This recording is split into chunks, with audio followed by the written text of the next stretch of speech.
ನನ್ನ ಎಲ್ಲ ಆತ್ಮೀಯ ಬಾಂಧವರಿಗೆ ನಮಸ್ಕಾರಗಳನ್ನು ತಿಳಿಸ್ತಾ ತಮ್ಮೆಲ್ಲರಿಗೂ NTSC ರಸಾಯನಶಾಸ್ತ್ರದ ಭಾಗ 2ಕ್ಕೆ ಸ್ವಾಗತವನ್ನು ಕೋರ್ತಾ ಈ ಕೊನೆಯ ಒಂದು ಭಾಗದಲ್ಲಿ ನಾವು 15 ಪ್ರಶ್ನೆಗಳನ್ನು ಚರ್ಚಿಸಿದ್ದೀವಿ.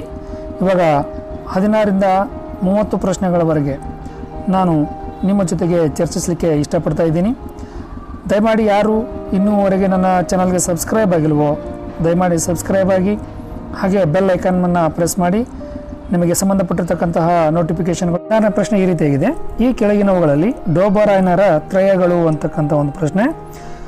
ಇಲ್ಲಿ ಮುಖ್ಯವಾಗಿ ನಮಗೆ ಗೊತ್ತಿರುವ ಹಾಗೆ ಈ ಆವರ್ತ ಕೋಷ್ಟಕಕ್ಕೆ ಸಂಬಂಧಪಟ್ಟಿರ್ತಕ್ಕಂಥ ಹಲವಾರು ವಿಜ್ಞಾನಿಗಳು ತಮ್ಮದೇ ಆಗಿರ್ತಕ್ಕಂಥ ಒಂದು ನಿಯಮಗಳನ್ನು ಕೊಡ್ತಾರೆ. ಅದರಲ್ಲಿ ಡೋಬರಾಯ್ನರ್ ಕೂಡ ಏನಪ್ಪ ಅಂದರೆ ಅವರು ಪ್ರಮುಖವಾಗಿರ್ತಕ್ಕಂಥ ಮೊಟ್ಟ ಮೊದಲ ಪ್ರಯತ್ನ ಮಾಡಿರ್ತಕ್ಕಂಥದ್ರೆ ಡೋಬರಾಯ್ನರು. ಅವರ ಧಾತುಗಳನ್ನು ಈ ಮೂರುಗಳ ಒಂದು ಧಾತುಗಳ ಗುಂಪುಗಳನ್ನಾಗಿ ಮಾಡಿ ಅವುಗಳನ್ನು ವರ್ಗೀಕರಣ ಮಾಡ್ತಾ ಹೋಗ್ತಾರೆ. ಅವುಗಳಲ್ಲಿ ಸರಿಯಾಗಿರ್ತಕ್ಕಂಥ ಯಾವುದು ಅಂತಕ್ಕಂಥದ್ದು ಪ್ರಶ್ನೆ ಇದೆ. ಇಲ್ಲಿ ಮೊದಲನೇದಾಗಿ hydrogen, lithium, helium, chlorine, potassium, calcium. ಮೂರನೇದಾಗಿ ನೈಟ್ರೋಜನ್, ಫಾಸ್ಫರಸ್, ಆರ್ಸನಿಕ್. ನಾಲ್ಕನೇದಾಗಿ ಕ್ಯಾಲ್ಸಿಯಂ, ಸ್ಟ್ರಾನ್ಸಿಯಂ ಮತ್ತು ಬೇರಿಯಂ. ಅಂದರೆ ಅವ್ರಿಗೆ ಗೊತ್ತಿರತಕ್ಕಂತಹ ಒಂದು ಪರಿಚಯವಾದ ಪ್ರಮುಖವಾಗಿರ್ತಕ್ಕಂಥ ಧಾತುಗಳಲ್ಲಿ ಅವರ ಒಂದು ಗುಂಪು ಯಾವುದಪ್ಪ ಅಂತಂದರೆ ಇಲ್ಲಿ 4ನೇ ಉತ್ತರ ಅಂತ ಹೇಳ್ತೀವಿ. ಇಲ್ಲಿ ಡೋಬರಾಯ್ನರ ಒಂದು ತ್ರಯಗಳ ಗುಂಪು ಯಾವುದಪ್ಪ ಅಂದರೆ ಕ್ಯಾಲ್ಸಿಯಂ, ಸ್ಟ್ರಾನ್ಸಿಯಂ ಮತ್ತು ಬೇರಿಯಂ.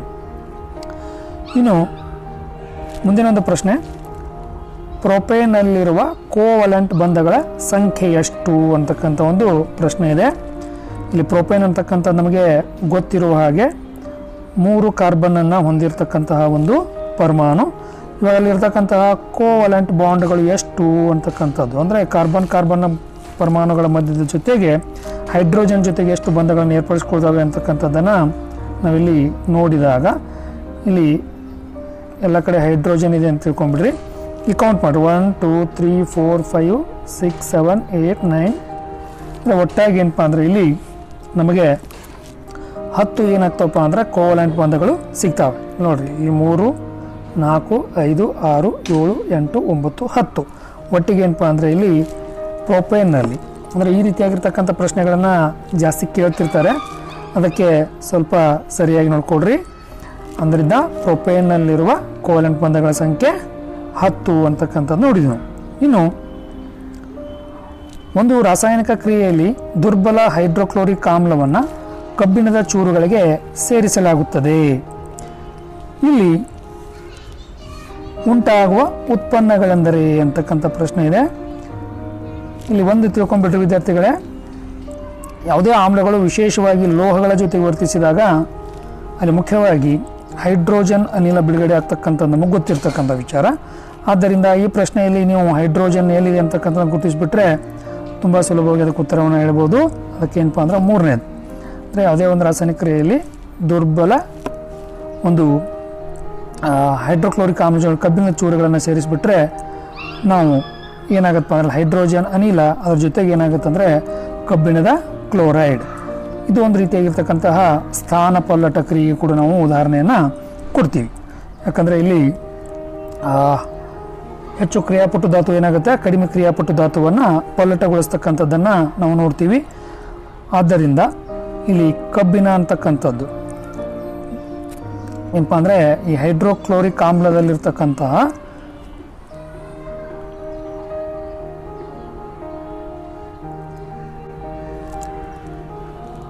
ಆದ್ದರಿಂದಕ್ಕೆ ಸರಿಯಾಗಿರ್ತಕ್ಕಂಥ ಉತ್ತರ ಹೈಡ್ರೋಜನ್ ಅನಿಲ ಮತ್ತು ಕಬ್ಬಿಣದ ಕ್ಲೋರೈಡ್ ಅಂತಕ್ಕಂಥದ್ದನ್ನು ನೋಡಿದ್ದೀವಿ. ಇನ್ನು ಮುಂದಿನ ಪ್ರಶ್ನೆ: ಇವುಗಳಲ್ಲಿ ಯಾವ ಲವಣವು 10 ಅಣು ಸ್ಫಟಿಕೀಕರಣದ ನೀರನ್ನು ಹೊಂದಿವೆ ಅಂತಕ್ಕಂಥ ಒಂದು ಪ್ರಶ್ನೆ. ಇದರಲ್ಲಿ ಮುಖ್ಯವಾಗಿರ್ತಕ್ಕಂಥದ್ದು ಯಾವುದಪ್ಪ ಅಂತಂದರೆ ಇಲ್ಲಿ ಸೋಡಿಯಂ ಕಾರ್ಬೋನೇಟ್. ಈ ಸೋಡಿಯಂ ಕಾರ್ಬೋನೇಟ್ ಅಂತಕ್ಕಂಥದ್ದನ್ನು ನಾವು ಏನು ಕರಿತೀವಪ್ಪ ಅಂದರೆ ಸೂತ್ರದ ಮುಖಾಂತರ ಬರೆದಾಗ ಅಲ್ಲಿ ಹೇಳ್ತೀವಿ ನಾವು ಏನಪ್ಪ ಅಂದರೆ sodium carbonate Na2CO3 into 10H2O ಅಂತ ಬರಿತೀವಿ ನಾವು. 10H2O ಅಂತ ಯಾಕೆ ಬರೆದ್ರಪ್ಪ ಅಂದರೆ ಇದೊಂದು ಹೈಡ್ರೇಟ್ ಅನ್ನಿಲ್ಲ. ಅಂದರೆ ಈ ಒಂದು ಯಾವುದೇ ಒಂದು ರೀತಿಯಾಗಿರ್ತಕ್ಕಂಥ ಕೆಲವೊಂದು ಅಣುಗಳು ಏನಾಗ್ತವಪ್ಪ ಅಂದರೆ ನೀರಿನ ಜೊತೆಗಿದ್ದಾಗ ಮಾತ್ರ ಏನಾಗ್ತವಪ್ಪ ಅಂದರೆ ಅವು ಈ ಸ್ಫಟಿಕೀಕರಣದ ರೂಪದಲ್ಲಿ ಇರ್ತವೆ. ಯಾವಾಗ ಅವು ನೀರನ್ನು ಕಳ್ಕೊಳ್ತಾ ಒಂದು ರೀತಿಯಾಗಿ ಡ್ರೈ ಆಗಿ ಏನಾಗ್ತಪ್ಪ ಅಂದರೆ ತಮ್ಮ ಆಕಾರವನ್ನು ಕಳ್ತಕ್ಕಂಥ ಚಾನ್ಸ್ ಕೂಡ ಇರುತ್ತೆ. ಆದ್ದರಿಂದ ಅದಕ್ಕೆ ಸರಿಯಾಗಿರ್ತಕ್ಕಂಥ ಉತ್ತರ ಏನಪ್ಪ ಅಂತಂದರೆ ಇಲ್ಲಿ ಪ್ಯಾರಾಸಲ್ಫೇಟ್, ಬೇರಿಯಂ ಕ್ಲೋರೈಡ್, ಸೋಡಿಯಂ ಥಿಯೋಸಲ್ಫೇಟ್ ಅಂತಿದೆ. ಸೋಡಿಯಂ ಕಾರ್ಬೋನೇಟ್ ಅಂತಕ್ಕಂಥದ್ದು 10 ಅಣು ನೀರಿನ ಅಣುಗಳೊಂದಿಗೆ ಸ್ಫಟಿಕೀಕರಣಗೊಂಡಿದೆ ಅಂತಕ್ಕಂಥದ್ದನ್ನು ನೋಡ್ತೀವಿ ನಾವು. ಇನ್ನು 20ನೇ ಪ್ರಶ್ನೆ ಏನಾಗಿದೆ ಅಂದರೆ 3 ಧಾತುಗಳ ಪರಮಾಣು ರಾಶಿಯನ್ನು ಏರಿಕೆ ಕ್ರಮದಲ್ಲಿ ಬರೆದಾಗ ಎಕ್ಸ್ ಅಂತಕ್ಕಂಥದ್ದು 40.1, ವೈ ಅಂತಕ್ಕಂಥದ್ದು 88.7 ಮತ್ತು ಝಡ್ ಅದ್ಕೊಳ್ಟು ಏನಪ್ಪ ಅಂದರೆ ಎಮ್ ಆಗುತ್ತದೆ. ಹಾಗಾದರೆ ಎಮ್ನ ಬೆಲೆಯನ್ನು ಕಂಡುಹಿಡಿಯಿರಿ ಅಂತಕ್ಕಂಥ ಒಂದು ಪ್ರಶ್ನೆ ಇದೆ. ಈ ರೀತಿಯಾಗಿರ್ತಕ್ಕಂಥ ಪ್ರಶ್ನೆಗಳನ್ನು ಮೇಲಿನ ಮೇಲೆ ನಾವು ಕೇಳ್ತಾನೆ ಇರ್ತಾರೆ.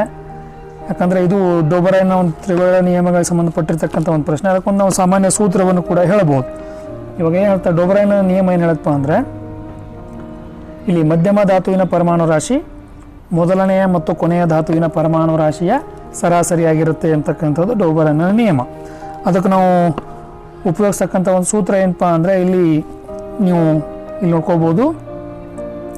ಏನಪ್ಪ ಅಂತಂದರೆ ಇಲ್ಲಿ ಎ ಬದಲಾಗಿ ನಾನು ಎಕ್ಸ್ ತೊಗೊಂಡ್ಬಿಡ್ತೀನಿ. ಏನು ಇವಾಗ ಯಾವಾಗಾದ್ರೂ ನಾವು ಮಧ್ಯದ ಬೆಲೆಯನ್ನು ಕಂಡುಹಿಡಬೇಕಾಗಿತ್ತಂದರೆ ಅದನ್ನು ಹೇಳ್ತೀವಿ, ಮೊದಲನೆಯ ಧಾತು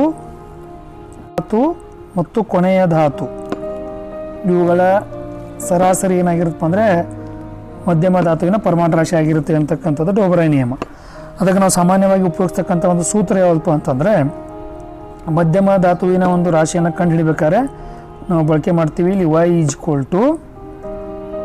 x + z / 2 ಅಂತಕ್ಕಂಥ ಸೂತ್ರವನ್ನು ಬಳಕೆ ಮಾಡಿ ಏನು ಮಾಡ್ತೀವಿ ಅಂದರೆ ಮಧ್ಯಮ ಧಾತುವಿನ ಪರಮಾಣು ರಾಶಿಯನ್ನು ಕಂಡುಹಿಡಿತೀವಿ. ಆದರೆ ಇಲ್ಲಿ ಕೇಳಿರ್ತಕ್ಕಂಥದ್ದು ಏನಪ್ಪ ಅಂದರೆ ಅವನು ಎಮ್ ಅಂದರೆ ಝಡ್ನ ರಾಶಿಯನ್ನು ಕೇಳಿದಾನೆ. ಅದಕ್ಕೆ ನಾವು ಝಡ್ನ ರಾಶಿಯನ್ನು ಕಂಡುಹಿಡಿಬೇಕಾದ್ರೆ ಇಲ್ಲಿ ಸೂತ್ರದಲ್ಲಿ ಸ್ವಲ್ಪ ಬದಲಾವಣೆ ಮಾಡೋಣ. ಝಡ್ = ಏನು ಹೇಳ್ಬೋದು ನಾವು ಇವಾಗ 2y - x ಈ ರೀತಿಯಾಗಿ ಬೆಲೆಯನ್ನು ತುಂಬಿದಾಗ ನಮಗೇನಪ್ಪ ಅಂದರೆ ಇಲ್ಲಿ ಒಂದು ಉತ್ತರ ಸಿಗುತ್ತೆ. ಅದೇನಪ್ಪ ಅಂದರೆ ಬೆಲೆಗಳನ್ನು ತುಂಬಿ ನೋಡಿ ಅದಕ್ಕೆ ಸರಿಯಾಗಿರ್ತಕ್ಕಂಥ ಉತ್ತರ ಏನಪ್ಪ ಅಂದರೆ 137.3 ಅಂತಕ್ಕಂಥದ್ದನ್ನು ನೋಡ್ತೀವಿ.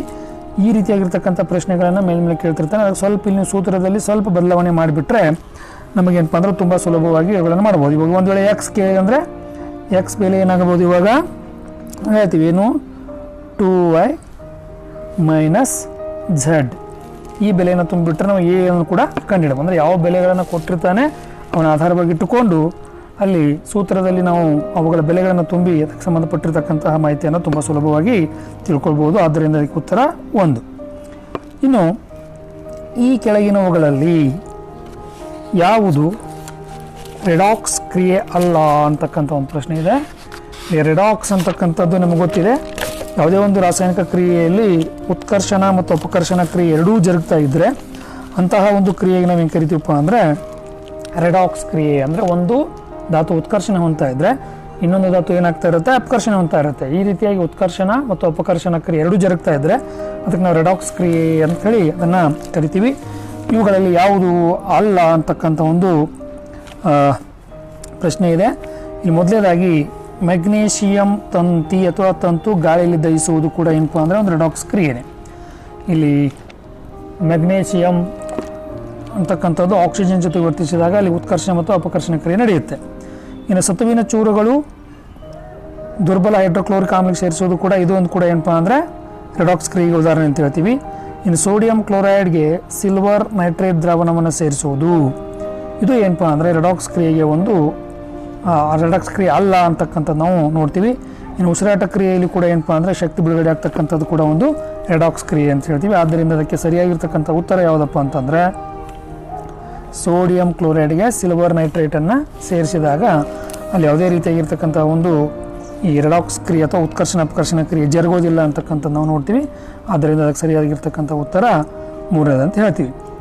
ಇನ್ನು ಎ ಪಟ್ಟಿಯಲ್ಲಿ ಇರುವ ಕ್ರಿಯಾ ಗುಂಪುಗಳನ್ನು ಬಿ ಪಟ್ಟಿಯಲ್ಲಿನ ಸೂಕ್ತ ಅನುಸೂತ್ರಗಳೊಂದಿಗೆ ಹೊಂದಿಸಿ ಅಂತಕ್ಕಂಥ ಒಂದು ಪ್ರಶ್ನೆ. ಇಲ್ಲಿ ಕೆಲವೊಂದು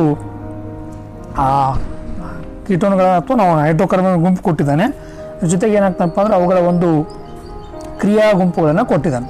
ಆ ಕ್ರಿಯಾ ಗುಂಪುಗಳನ್ನು ನಾವೇನು ಮಾಡಬೇಕು ಅಂದ್ರೆ ಸರಿಯಾದ ರೀತಿಯಲ್ಲಿ ಹೊಂದಿಸಬೇಕು ಅಂತಕ್ಕಂಥದ್ದು ಈ ಪ್ರಶ್ನೆ. ಇಲ್ಲಿ ನೋಡ್ರಿ, ಕೀಟೋನ್ನ ಒಂದು ಕ್ರಿಯಾ ಗುಂಪು ಯಾವುದಪ್ಪ ಅಂದರೆ ಇಲ್ಲಿ ನಾವು ಹೇಳ್ತೀವಿ CO ಅಂತ ಹೇಳ್ತೀವಿ. CO ಅಂತಕ್ಕಂಥದ್ದು ಏನಪ್ಪ ಅಂದ್ರೆ ಕೀಟೋನ್ ಗುಂಪಿನ ಒಂದು ಕ್ರಿಯಾ ಗುಂಪು. ಇನ್ನು ಆಲ್ಕೋಹಾಲ್ ನಮ್ಗೆ ಗೊತ್ತಿದೆ, ಆಲ್ಕೋಹಾಲ್ನ ಕ್ರಿಯಾ ಗುಂಪಿನಲ್ಲಿ ಕಂಡು ಬರ್ತಕ್ಕಂಥದ್ದಪ್ಪ ಅಂದರೆ OH. ಆಲ್ಡಿಹೈಡ್ಗಳಲ್ಲಿ ಬರ್ತಕ್ಕಂಥದ್ದು ಏನಪ್ಪ ಅಂದರೆ CHO. ಆಮೇಲೆ ಕಾರ್ಬಾಕ್ಸಿಲಿಕ್ ಆಮ್ಲಗಳಿಗೆ ಬರ್ತಕ್ಕಂಥದ್ದು COOH. ವಿದ್ಯಾರ್ಥಿಗಳಲ್ಲಿ ಮುಖ್ಯವಾಗಿ ನಾವು ಆ ಕ್ರಿಯಾ ಗುಂಪುಗಳನ್ನು ಸರಿಯಾಗಿ ರೀತಿಯಾಗಿರ್ತಕ್ಕಂಥ ನೆನಪಿಟ್ಕೊಂಡ್ಬಿಟ್ರೆ ನಾವು ತುಂಬ ಸುಲಭವಾಗಿ ಅವುಗಳನ್ನು ಹೊಂದಿಸಿ ಬರೀಬಹುದು. ಅದರ ಕೀಟೋನಲ್ಲಿ ಕಂಡುಬರ್ತಕ್ಕಂಥ ಕ್ರಿಯಾ ಗುಂಪು CO ಅಂತ ಹೇಳ್ತೀವಿ. ಆಲ್ಕೋಹಾಲ್ನಲ್ಲಿ ಕಂಡುಬರ್ತಕ್ಕಂಥದ್ದು OH. ಆಮೇಲೆ ಆಲ್ಡಿಹೈಡಲ್ಲಿ ಕಂಡುಬರ್ತಕ್ಕಂಥದ್ದು CHO ಅಂತಕ್ಕಂಥದ್ದು. ಆಮೇಲೆ ಕಾರ್ಬಾಕ್ಸಿಲಿಕ್ ಆಮ್ಲದಲ್ಲಿ ಕಂಡುಬರ್ತಕ್ಕಂಥದ್ದು COOH ಅಂತಕ್ಕಂಥ ಒಂದು ಕ್ರಿಯಾ ಗುಂಪನ್ನು ಕಾಣ್ತೀವಿ. ಆದ್ದರಿಂದ ಅದಕ್ಕೆ ಸರಿಯಾಗಿರ್ತಕ್ಕಂಥ ಉತ್ತರ ಯಾವುದಪ್ಪ ಅಂತಂದರೆ ಹೊಂದಿಸಿ ಬರೆದಾಗ ನಮ್ಗೆ ಗೊತ್ತಾಗುತ್ತೆ 4ನೇದು ಅಂತಕ್ಕಂಥದ್ದು ಸರಿಯಾದ ಒಂದು ಉತ್ತರ. ಇನ್ನು ಮುಂದಿನ ಪ್ರಶ್ನೆ 23ನೇದು. ಈ ಕೆಳಗೆ ಕೊಟ್ಟ ಹೇಳಿಕೆಗಳನ್ನು ಪರಿಗಣಿಸಿ ಸರಿಯಾದ ಆಯ್ಕೆಯನ್ನು ಬರೆಯಿರಿ ಅಂತಕ್ಕಂಥ ಒಂದು ಪ್ರಶ್ನೆ ಇದೆ. ಸ್ವಲ್ಪ ಸರಿಯಾಗಿ ಅರ್ಥ ಮಾಡ್ಕೊಂಡ್ಬಿಟ್ರೆ ನೋಡ್ತಾ ಹೋಗೋಣ. ಇವಾಗ ನೋಡ್ರಿ, ಇಲ್ಲಿ ಪ್ರಕೃತಿಯಲ್ಲಿ ಕಾರ್ಬನ್ ಬೇರೆ ಬೇರೆ ರೂಪಗಳಲ್ಲಿ ದೊರೆಯುತ್ತದೆ. ಇದು ಸರಿಯಾಗಿರ್ತಕ್ಕಂಥ ಒಂದು ಹೇಳಿಕೆ. ಯಾಕಂದರೆ ಅದನ್ನೇ ನಾವು ಬಹುರೂಪತೆ ಅಂತ ಹೇಳಿ ಅದನ್ನು ಕರಿತೀವಿ. ಬಹುರೂಪತೆ ಅಂದರೆ ಏನು? ಸಾಮಾನ್ಯವಾಗಿ ಯಾವುದೇ ಒಂದು ಧಾತುವಿನ ಭೌತಿಕ ಲಕ್ಷಣಗಳು ಬೇರೆ ಬೇರೆ ಆಗಿರ್ತವೆ, ಅದರ ರಾಸಾಯನಿಕ ಲಕ್ಷಣಗಳು ಏನಾಗಿರ್ತಾವೆ ಒಂದೇ ರೀತಿಯಾಗಿರ್ತವೆ. ಅಂತಹ ಒಂದು ರೂಪಗಳನ್ನು ನಾವು ಕರಿತೀವಿ ಬಹುರೂಪಗಳು ಅಂತೇಳಿ ಕರಿತೀವಿ. ಆದರೆ ಪ್ರಕೃತಿಯಲ್ಲಿ ಕಾರ್ಬನ್ ಏನಾಗುತ್ತೆ ಬೇರೆ ಬೇರೆ ರೂಪಗಳಲ್ಲಿ ಸ್ಫಟಿಕ ಮತ್ತು ಅಸ್ಫಟಿಕೀಯ ಒಂದು ರೂಪಗಳಲ್ಲಿ ಕಂಡುಬರುತ್ತಿರ್ತಕ್ಕಂಥ ನೋಡ್ತೀವಿ. ಇನ್ನು ಎರಡನೇ ಹೇಳಿಕೆ ಏನು ಹೇಳಪ್ಪ ಅಂದರೆ ವಜ್ರ ಮತ್ತು ಗ್ರಾಫೈಟ್ಗಳು ಕಾರ್ಬನ್ನಿನ ಬಹುರೂಪಗಳು. ಸರಿಯಾಗಿರ್ತಕ್ಕಂಥ ಹೇಳಿಕೆ ಇದು ಕೂಡ. ವಜ್ರ ಮತ್ತು ಗ್ರಾಫೈಟ್ ಎರಡು ಪ್ರಮುಖವಾಗಿರ್ತಕ್ಕಂಥ ಕಾರ್ಬನ್ನ ಬಹುರೂಪಗಳು. ಇನ್ನು C ಹೇಳಿಕೆ ಏನು ಹೇಳಪ್ಪ ಅಂದರೆ ವಜ್ರದಲ್ಲಿ ಪ್ರತಿ ಕಾರ್ಬನ್ ಪರಮಾಣು ಇತರೆ 3 ಕಾರ್ಬನ್ ಪರಮಾಣುಗಳೊಂದಿಗೆ ಬಂಧವನ್ನು ಏರ್ಪಡಿಸಿಕೊಳ್ಳುತ್ತೆ ಅಂತಕ್ಕಂಥದ್ದು ಕೂಡ ಒಂದು ತಪ್ಪಾಗಿರ್ತಕ್ಕಂಥ ಹೇಳಿಕೆ. ಆಮೇಲೆ ಗ್ರಾಫೈಟ್ನಲ್ಲಿ ಪ್ರತಿ ಕಾರ್ಬನ್ ಪರಮಾಣು ಇತರ 4 ಕಾರ್ಬನ್ ಪರಮಾಣುಗಳೊಂದಿಗೆ ಬಂಧವನ್ನು ಹೊಂದಿರುತ್ತದೆ ಅಂತಕ್ಕಂಥದ್ದು ಕೂಡ ಏನಪ್ಪ ಅಂದರೆ ತಪ್ಪಾಗಿರ್ತಕ್ಕಂಥ ಹೇಳಿಕೆ. ಇಲ್ಲಿ ಸಾಮಾನ್ಯವಾಗಿ 6 ಕಾರ್ಬನ್ ಪರಮಾಣುಗಳ ಜೊತೆಗೆ ಅದು ಬಂಧವನ್ನು ಏರ್ಪಡಿಸಿಕೊಟ್ಟಿರ್ತಕ್ಕಂಥದ್ದನ್ನು ನಾವು ಕಾಣ್ತೀವಿ.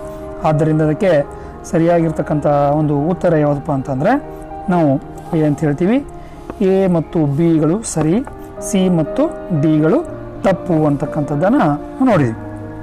ಇನ್ನು ಮುಂದಿನ ಪ್ರಶ್ನೆ, ಆಮ್ಲಗಳ ಬಗ್ಗೆ ಪ್ರಯೋಗ ಮಾಡುವಾಗ ಶಿಕ್ಷಕರು ವಿದ್ಯಾರ್ಥಿಗಳಿಗೆ ಒಂದು ಸೂಚನೆ ನೀಡ್ತಾರೆ. ಏನಪ್ಪ ಅಂದರೆ ನಾವು ಸ್ಕೂಲಲ್ಲಿ ಹೇಳ್ತಿರ್ತೀವಿ, ಯಾಕೆ ಆ್ಯಸಿಡ್ಗಳು ಸಾಮಾನ್ಯವಾಗಿ ತುಂಬ ಹಾನಿಯನ್ನು ಉಂಟು ಮಾಡ್ತಕ್ಕಂಥ ಒಂದು ಗುಣವನ್ನು ಹೊಂದಿರುವುದರಿಂದ, ಸುಡ್ತಕ್ಕಂಥ ಗುಣವನ್ನು ಹೊಂದಿರೋದ್ರಿಂದ, ಆದ್ದರಿಂದ ಆಮ್ಲಗಳನ್ನು ಪ್ರಯೋಗಶಾಲೆಗಳಲ್ಲಿ ಬಳಕೆ ಮಾಡಬೇಕಾದ್ರೆ ನಾವು ತುಂಬ ಎಚ್ಚರದಿಂದ ಮಾಡಬೇಕಾಗತ್ತೆ. ಅದಕ್ಕೆ ಶಿಕ್ಷಕರು ಏನು ಸೂಚನೆ ಕೊಡ್ತಾರಪ್ಪ ಅಂತಂದರೆ ಇದರಲ್ಲಿ ಯಾವ ಸರಿ ಅಂತಕ್ಕಂಥದ್ದು ಹೇಳಬೇಕು ನಾವು. ಪ್ರಬಲ ಆಮ್ಲಕ್ಕೆ ನೀರನ್ನು ಹನಿ ಹನಿಯಾಗಿ ಬೆರೆಸುವುದು. ಎರಡನೇ ಹೇಳಿಕೆ ಏನಿರುತ್ತೆ, ನೀರಿಗೆ ಪ್ರಬಲ ಆಮ್ಲವನ್ನು ಹನಿ ಹನಿಯಾಗಿ ಬೆರೆಸಬೇಕು. ಪ್ರಬಲ ಆಮ್ಲಕ್ಕೆ ನೀರನ್ನು ಸುರಿಯಬೇಕು ಅಥವಾ ನೀರಿಗೆ ಪ್ರಬಲ ಆಮ್ಲವನ್ನು ಸುರಿಯಬೇಕು ಅಂತಕ್ಕಂತಹ ಒಂದು ಏನಪ್ಪ ಅಂದರೆ ಹೇಳಿಕೆಗಳಿದಾವೆ. ಇದಕ್ಕೆ ಸರಿಯಾಗಿರ್ತಕ್ಕಂಥದ್ದು ಯಾವುದು ಅಂತ ಹೇಳಿದಾಗ ನಾವಿಲ್ಲಿ ನೋಡ್ತೀವಿ, ಇದಕ್ಕೆ ಸರಿಯಾಗಿರ್ತಕ್ಕಂಥ ಉತ್ತರ ಯಾವುದಪ್ಪ ಅಂದರೆ ಎರಡನೇದು ಅಂತ ಹೇಳ್ತೀವಿ. ಇಲ್ಲಿ ನೀರಿಗೆ ಪ್ರಬಲ ಆಮ್ಲವನ್ನು ಯಾವಾಗಲೂ ಏನಬೇಕಪ್ಪ ಅಂದರೆ ಹನಿ ಹನಿಯಾಗಿ ಸೇರಿಸ್ತಾ ಹೋಗಬೇಕು. ಒಂದು ವೇಳೆ ನೀವು ರಿವರ್ಸ್ ಆಗಿ ಈ ಪ್ರಬಲ ಆಮ್ಲಕ್ಕೆ ನೀರನ್ನು ನೀವೇನಾದರೂ ಸೇರಿಸ್ತಾ ಹೋಗ್ಬಿಟ್ರೆ ಅವಾಗ ಏನಾಗ್ತದಪ್ಪ ಅಂದರೆ ಅತಿ ಹೆಚ್ಚಿನ ಒಂದು ಉಷ್ಣ ಬಿಡುಗಡೆಯಾಗಿ ಇಲ್ಲಿ ಸ್ಫೋಟಗೊಳ್ತಕ್ಕಂಥ ಸಂಭವ ಕೂಡ ಇರುವ ಕಾರಣಕ್ಕಾಗಿ ಅದಕ್ಕೆ ಯಾವಾಗಲೂ ಏನು ಮಾಡಬೇಕಪ್ಪ ಅಂದರೆ ನೀರಿಗೇನೆ ಪ್ರಬಲ ಆಮ್ಲವನ್ನು ಏನು ಮಾಡಬೇಕಾಗತ್ತೆ, ಹನಿ ಹನಿಯಾಗಿ ಬೆರೆಸ್ತಾ ಹೋಗಬೇಕು ಅಂತಕ್ಕಂಥ ನೋಡ್ತೀವಿ. 25ನೇ ಪ್ರಶ್ನೆ ಈ ರೀತಿಯಾಗಿದೆ. ಎ ಎನ್ನುವ ಬಿಳಿ ಪುಡಿಯನ್ನು ನೀರಿಗೆ ಬೆರೆಸಿದಾಗ ತೀವ್ರವಾದ ಕ್ರಿಯೆ ನಡೆದು ಹೆಚ್ಚಿನ ಪ್ರಮಾಣದ ಶಾಖ ಬಿಡುಗಡೆಯಾಗುತ್ತದೆ. ಈ ಮಿಶ್ರಣವನ್ನು ಗೋಡೆಗಳ ಅಂದ ಹೆಚ್ಚಿಸಲು ಉಪಯೋಗಿಸಿದರೆ ಎ ಎನ್ನುವುದು calcium hydroxide, calcium bicarbonate, sodium hydroxide ಮತ್ತು ಕ್ಯಾಲ್ಸಿಯಂ ಬೈಕಾರ್ಬೋನೇಟ್ ಅಂತಕ್ಕಂಥದ್ದು ಪ್ರಶ್ನೆ ಕೊಟ್ಟಿದ್ದಾರೆ. ಸಾಮಾನ್ಯವಾಗಿ ನಮ್ಮ ಹಳ್ಳಿಯ ವಿದ್ಯಾರ್ಥಿಗಳು ಎಲ್ಲರಿಗೂ ಗೊತ್ತಿರುತ್ತೆ, ಅವಾಗ ಹಬ್ಬ ಹರಿದಿನಗಳು ಬಂದುಬಿಟ್ರೆ ಏನು ಮಾಡ್ತಾರಪ್ಪ ಅಂದರೆ ಈ ಸುಣ್ಣವನ್ನು ಗೋಡೆಗೆ ಬೆಳೀತಕ್ಕಂಥದ್ದು ನಾವು ಕಾಣ್ತೀವಿ. ಇಲ್ಲಿ ಎ ಅಂತಕ್ಕಂಥದ್ದು ಬೇರೆ ಏನೂ ಅಲ್ಲ, ಸುಣ್ಣ. ಅದಕ್ಕೆ ಹೇಳ್ತೀವಿ ನಾವು ಎ ಅಂತಕ್ಕಂಥದ್ದು ಸುಣ್ಣದ ಒಂದು ಬಿಳಿಯ ಪುಡಿಯನ್ನು ನೀರಿಗೆ ಬೆರೆಸಿದಾಗ ನಮ್ಗೆ ಗೊತ್ತಿದೆ ಅದು ಕುದಿತಕ್ಕಂಥ ಶಬ್ದವನ್ನು ಕೇಳ್ತೀರಿ. ಅದ್ರ ಜೊತೆಗೆ ಏನಪ್ಪ ಅಂದರೆ ನೀವು ಪಾತ್ರೆಯನ್ನು ಮುಟ್ಟಿದರೆ ತುಂಬ ಬಿಸಿಯಾಗಿರ್ತಕ್ಕಂಥ ಅದನ್ನು ಅನುಭವವನ್ನು ಕೂಡ ಪಡಿತೀರಿ. ಅಂದರೆ ಅಲ್ಲಿ ಒಂದು ಬಹಿರುಷ್ಣಕ ಕ್ರಿಯೆ ನಡೆದ್ಬಿಟ್ಟು ಹೆಚ್ಚಿನ ಪ್ರಮಾಣದ ಶಾಖ ಬಿಡುಗಡೆ ಆಗುತ್ತೆ. ಆಮೇಲೆ ಈ ಒಂದು ಸುಣ್ಣದ ತಿಳಿ ನೀರನ್ನು ಏನು ಮಾಡ್ತಾರಪ್ಪ ಅಂದರೆ ಗೋಡೆಗಳಿಗೆ ಅಂದ ಚಂದವನ್ನು ಹಚ್ಚಲಿಕ್ಕೆ ಉಪಯೋಗಿಸ್ತಾರೆ. ಆದ್ದರಿಂದ ಅದಕ್ಕೆ ಸರಿಯಾಗಿರ್ತಕ್ಕಂಥ ಉತ್ತರ ಏನಪ್ಪ ಅಂತಂದರೆ ಕ್ಯಾಲ್ಸಿಯಂ ಹೈಡ್ರಾಕ್ಸೈಡ್, ಅದಕ್ಕೆ ಸುಣ್ಣದ ತಿಳಿನೀರು ಅಂತ ಕೂಡ ನಾವು ಕರಿತೀವಿ. ಇನ್ನು ಕೆಳಭಾಗದಲ್ಲಿ ಉಳಿತಕ್ಕಂಥದ್ದೇ ಸುಣ್ಣದ ಬೈಕಾರ್ಬೋನೇಟ್ ಅಂತ ಕ್ಯಾಲ್ಸಿಯಂ ಬೈಕಾರ್ಬೋನೇಟ್ ಅಂತೇಳಿ ಅದನ್ನು ಹೇಳ್ತೀವಿ. ಇನ್ನು ಮುಂದಿನ ಪ್ರಶ್ನೆ, ಒಂದು ಧಾತುವಿನ ಪರಮಾಣು 27 ಆದರೆ ಆ ಧಾತು ಒಂದು ಲೋಹವೋ ಅಥವಾ ಲೋಹವೋ, ಈ ರೀತಿಯಾಗಿರ್ತಕ್ಕಂಥ ಪ್ರಶ್ನೆ ಕೊಟ್ಟಿದ್ದಾನೆ. ಇಲ್ಲಿ 27 ಅಂದಾಗ ಅದು ಅಲೋಹನೋ ಲೋಹವನೋ 0 ವರ್ಗ ಧಾತುನೋ ಅಥವಾ ಲೋಹನೋ ಅಂತಕ್ಕಂಥ ಪ್ರಶ್ನೆ ಬಂದಿದೆ. ಇದಕ್ಕೆ ಸರಿಯಾಗಿರ್ತಕ್ಕಂಥ ಉತ್ತರ ಏನಪ್ಪ ಅಂತಂದರೆ ನಾವು ಲೋಹ ಅಂತಕ್ಕಂಥದ್ದನ್ನು ಹೇಳ್ತೀವಿ. ಯಾಕಂದರೆ 27 ಅಂತಕ್ಕಂಥದ್ದು ಒಂದು ಲೋಹಕ್ಕೆ ಸೇರಿರ್ತಕ್ಕಂಥ ಒಂದು ಯಾವುದರಪ್ಪ ಅಂತಂದರೆ 27 ಅಂತಂದರೆ ಇದು ಕೋಬಾಲ್ಟ್ನ ಒಂದು ಪರಮಾಣು ಸಂಖ್ಯೆ. ಕೋಬಾಲ್ಟ್ ಅಂತಕ್ಕಂಥದ್ದು ಮುಖ್ಯವಾಗಿರ್ತಕ್ಕಂತಹ ಲೋಹ ಅಂತಕ್ಕಂಥದ್ದು ಕೂಡ ನಾವು ನೋಡ್ತೀವಿ. ಇನ್ನು 27ನೇ ಪ್ರಶ್ನೆ ಪ್ರತಿಪಾದನೆ ಏನು ಹೇಳುತ್ತಪ್ಪ ಅಂತಂದರೆ ಸೀಸವು ತಾಮ್ರದ ಕ್ಲೋರೈಡ್ನೊಂದಿಗೆ ವರ್ತಿಸಿ ಸೀಸದ ಕ್ಲೋರೈಡ್ ಮತ್ತು ತಾಮ್ರವನ್ನು ಉಂಟು ಮಾಡುತ್ತದೆ ಅಂತಕ್ಕಂತಹ ಒಂದು ಹೇಳಿಕೆ ಇದೆ. ಅದಕ್ಕೆ ಕಾರಣ ಏನಪ್ಪ ಅಂತಂದರೆ ಸೀಸವು ತಾಮ್ರಕ್ಕಿಂತ ಕಡಿಮೆ ಕ್ರಿಯಾಶೀಲವಾಗಿದೆ ಅಂತಕ್ಕಂತಹ ಒಂದು ಕಾರಣವನ್ನು ಕೊಟ್ಟಿದ್ದಾನೆ. ಆದ್ದರಿಂದ ಇದಕ್ಕೆ ಸರಿಯಾಗಿರ್ತಕ್ಕಂಥದ್ದು ಏನು ಅಂತಕ್ಕಂಥದ್ದು ಎ ಸರಿ ಮತ್ತು 6 ಸರಿ, ಎರಡೂ ಸರಿ ಕೊಟ್ಟಿದ್ದಾನೆ. ಎ ತಪ್ಪು 6 ತಪ್ಪು, ಎ ಸರಿ 6 ತಪ್ಪು, ಆಮೇಲೆ ಎ ತಪ್ಪು 6 ಸರಿ ಅಂತಕ್ಕಂಥದ್ದು ನಾವು ನೋಡಿದಾಗ ಇದಕ್ಕೆ ಸರಿಯಾಗಿರ್ತಕ್ಕಂಥ ಉತ್ತರ ಯಾವುದಪ್ಪ ಅಂತಂದರೆ ನಾವು 3 ಅಂತ ಹೇಳ್ತೀವಿ. ಇಲ್ಲಿ ಎ ಸರಿ ಮತ್ತು 6 ತಪ್ಪು ಅಂತಕ್ಕಂಥದ್ದು ನಾವು ನೋಡ್ತೀವಿ. ಯಾಕಂದ್ರೆ ನಮ್ಗೆ ಗೊತ್ತಿದೆ ಸೀಸ ಅಂದರೆ ಪಿ ಬಿ ಅಂತಕ್ಕಂಥದ್ದು ತಾಮ್ರದ ಕ್ಲೋರೈಡ್ನೊಂದಿಗೆ ವರ್ತಿಸಿದಾಗ ಸೀಸದ ಕ್ಲೋರೈಡ್ ಮತ್ತು ತಾಮ್ರ ಅಂದರೆ ಇಲ್ಲಿ ಡಿಸ್ಪ್ಲೇಸ್ಮೆಂಟ್ ರಿಯಾಕ್ಷನ್ ಆಗುತ್ತೆ, ಅದು ಸ್ಥಾನಪಲ್ಲಟ ಕ್ರಿಯೆ ನಡೆಯುತ್ತೆ. ಆಮೇಲೆ ಅದಕ್ಕೆ ಮತ್ತದು ಕಾರಣ ಕೊಟ್ಟಿದ್ದನಪ್ಪ ಅಂದರೆ ಸೀಸವು ತಾಮ್ರಕ್ಕಿಂತ ಕಡಿಮೆ ಕ್ರಿಯಾಶೀಲವಾಗಿದೆ ಅಂತಕ್ಕಂಥದ್ದು ತಪ್ಪಾಗಿರ್ತಕ್ಕಂಥದ್ದು. ಯಾಕಂದರೆ ಸೀಸ ತಾಮ್ರಕ್ಕಿಂತ ಏನಾಗಿದೆ ಹೆಚ್ಚು ಕ್ರಿಯಾಶೀಲವಾಗಿದೆ. ಆ ಕಾರಣಕ್ಕಾಗಿ ಏನಾಗಿದೆ ಅಂದರೆ ಸೀಸ ಈ ತಾಮ್ರದ ಕ್ಲೋರೈಡ್ ಅಂತಕ್ಕಂತಹ ತಾಮ್ರವನ್ನು ಏನು ಮಾಡಿದೆ ಪಲ್ಲಟಗೊಳಿಸಿದೆ. ಆದ್ದರಿಂದ ಇಲ್ಲಿ 6 ಅಂತಕ್ಕಂಥದ್ದು ತಪ್ಪಾಗಿರೋದ್ರಿಂದ ಇದಕ್ಕೆ ಎ ಸರಿ 6 ತಪ್ಪು ಅಂತಕ್ಕಂಥದ್ದು ನೋಡಿದ್ವಿ ನಾವು. ಇನ್ನು ಇಲ್ಲೊಂದು ಪ್ರಶ್ನೆ ನೋಡ್ರಿ, ಇಲ್ಲಿ 28ನೇ ಪ್ರಶ್ನೆ ಏನಪ್ಪ ಅಂದರೆ ಈ ಪ್ರಯೋಗದಲ್ಲಿ ಸತುವಿನ ಚೂರುಗಳ ಬಣ್ಣ ಹೀಗೆ ಬದಲಾಗುತ್ತದೆ ಅಂತಕ್ಕಂಥದ್ದು. ಇಲ್ಲಿ ನಮಗೆ ಕೆಳಭಾಗ ಸತು ಕೊಟ್ಟಿದ್ದಾನೆ, ಅದಕ್ಕೆ ಏನು ಮಾಡ್ತಿದ್ರಪ್ಪ ಅಂದರೆ ದುರ್ಬಲ ಹೈಡ್ರೋಕ್ಲೋರಿಕ್ ಆಮ್ಲವನ್ನು ಹಾಕಿದಾಗ ಅಲ್ಲಿ ಯಾವ ರೀತಿಯಾಗಿರ್ತಕ್ಕಂಥ ಒಂದು ಬದಲಾವಣೆ ಆಗುತ್ತೆ ಅಂತಕ್ಕಂಥದ್ದನ್ನು ನೋಡಿದಾಗ ಅಲ್ಲಿ ಕೆಳಭಾಗದಲ್ಲಿ ಏನಪ್ಪ ಅಂದರೆ ನಮಗೆ ಈ ಕಪ್ಪು ಬಣ್ಣದ ಒಂದೇನಪ್ಪ ಅಂದರೆ ಬದಲಾವಣೆ ಅಂತ ಈ ಸತು ಏನಾಗ್ತಪ್ಪ ಅಂದರೆ ಕಪ್ಪು ಬಣ್ಣಕ್ಕೆ ಪರಿವರ್ತನೆ ಆಗ್ತಕ್ಕಂಥದ್ದನ್ನು ನಾವು ಗಮನಿಸ್ತೀವಿ. ಆದ್ದರಿಂದ ಇದಕ್ಕೆ ಸರಿಯಾಗಿರ್ತಕ್ಕಂಥ ಉತ್ತರ ಏನಪ್ಪ ಅಂತಂದರೆ ಏನು ಕಪ್ಪು ಅಂತಕ್ಕಂಥದ್ದನ್ನು ನೋಡ್ತೀವಿ. 29ನೇ ಪ್ರಶ್ನೆ ಹೇಳಪ್ಪ ಅಂದರೆ ಗ್ಲೇಸಿಯಲ್ ಅಸಿಟಿಕ್ ಆಮ್ಲದಲ್ಲಿರುವ ನೀರಿನ ಪ್ರಮಾಣವನ್ನು ಕೇಳ್ತಾನೆ. ಇದು ನೇರವಾಗಿರ್ತಕ್ಕಂಥ ಪ್ರಶ್ನೆನೇ. ಇಲ್ಲಿ ಈ ಗ್ಲೇಸಿಯಲ್ ಅಸಿಟಿಕ್ ಆಮ್ಲದಲ್ಲಿರ್ತಕ್ಕಂಥ ನೀರಿನ ಪ್ರಮಾಣವನ್ನು ಏನು ಕೊಡ್ತೀವಪ್ಪ ಅಂದರೆ 0% ಅಂತ ಹೇಳ್ತೀವಿ. ಅಂತಕ್ಕಂಥದ್ದನ್ನು ನಾವಿಲ್ಲಿ ನೋಡಿದ್ದೀವಿ. ಇನ್ನು ಮುಂದಿನ ಪ್ರಶ್ನೆ 30ನೇ ಪ್ರಶ್ನೆ ಏನು ಹೇಳಪ್ಪ ಅಂದರೆ ಪರಮಾಣು ಸಂಖ್ಯೆ 10 ಆಗಿರುವ ಜಡ ಅನಿಲದ ಹೆಸರೇನು ಅಂತಕ್ಕಂಥದ್ದನ್ನು ನಾವು ನೋಡ್ತೀವಿ. ಇಲ್ಲಿ ನಿಮಗೆ ಜಡ ಅನಿಲಗಳು ಮೊದಲೇದಾಗಿ ಗೊತ್ತಿರಲಿ. ಮೊದಲೇದಾಗಿ ಹೀಲಿಯಂ ಬರುತ್ತೆ. ಹೀಲಿಯಂ, ನಿಯಾನ್, ಆರ್ಗಾನ್, ಕ್ರಿಪ್ಟಾನ್, ಜನಾನ್ ಎಲ್ಲವೂ ಕೂಡ ಏನಪ್ಪ ಅಂದರೆ ಇಲ್ಲಿ ಕೊಟ್ಟಿರ್ತಕ್ಕಂಥವು ಜಡ ಅನಿಲಗಳೇ. ಆದರೆ ಏನಪ್ಪ ಅಂದರೆ ಇಲ್ಲಿ 10 ಅಂತ ಕೇಳಿದಾನೆ. ಅಂದರೆ ನೇರವಾಗಿರ್ತಕ್ಕಂಥ ಪ್ರಶ್ನೆನೇ. ಇಲ್ಲಿ ಪರಮಾಣು ಸಂಖ್ಯೆ 10 ಹೊಂದಿರತಕ್ಕಂಥ ಯಾವಪ್ಪ ಅಂದರೆ ನಿಯಾನ್ ಆಗಿರೋದ್ರಿಂದ ನಾವು ಅದನ್ನು ಒಂದು ಜಡನಿಲ ಅಂಥೇಳಿ ಕರಿತೀವಿ. ಇನ್ನು ಅರ್ಗಾನ್ನ ಒಂದು ಪರಮಾಣು ಸಂಖ್ಯೆಯನ್ನು ನೋಡಿದಾಗ ಸಾಮಾನ್ಯವಾಗಿ ಏನಪ್ಪ ಅಂತಂದರೆ 18 ಅಂತ ಹೇಳ್ತೀವಿ. ಆಮೇಲೆ ಕ್ರಿಪ್ಟಾನ್ನ ಒಂದು ಪರಮಾಣು ಸಂಖ್ಯೆ 36. ಆಮೇಲೆ ಹಾಗೆಯೇ ಝೆನಾನ್ನ ಒಂದು ಪರಮಾಣು ಸಂಖ್ಯೆ 54 ಅಂಥೇಳಿ ನೋಡ್ತೀವಿ. ಆದ್ದರಿಂದ ಇಲ್ಲಿ ಸರಿ, ಇಲ್ಲಿವರೆಗೆ ವಿದ್ಯಾರ್ಥಿಗಳಿಗೆ ನಾವು ಒಂದು 15 ಪ್ರಶ್ನೆಗಳ ಬಗ್ಗೆ ನಿಮ್ಮ ಜೊತೆಗೆ ಚರ್ಚೆ ಮಾಡಿದ್ದೀನಿ. ಇನ್ನು ಉಳಿದಿರತಕ್ಕಂತಹ 20 ಪ್ರಶ್ನೆಗಳ ಬಗ್ಗೆ ನಾವು ಮುಂದಿನ ಒಂದು ಭಾಗದಲ್ಲಿ ನೋಡೋಣ. ದಯಮಾಡಿ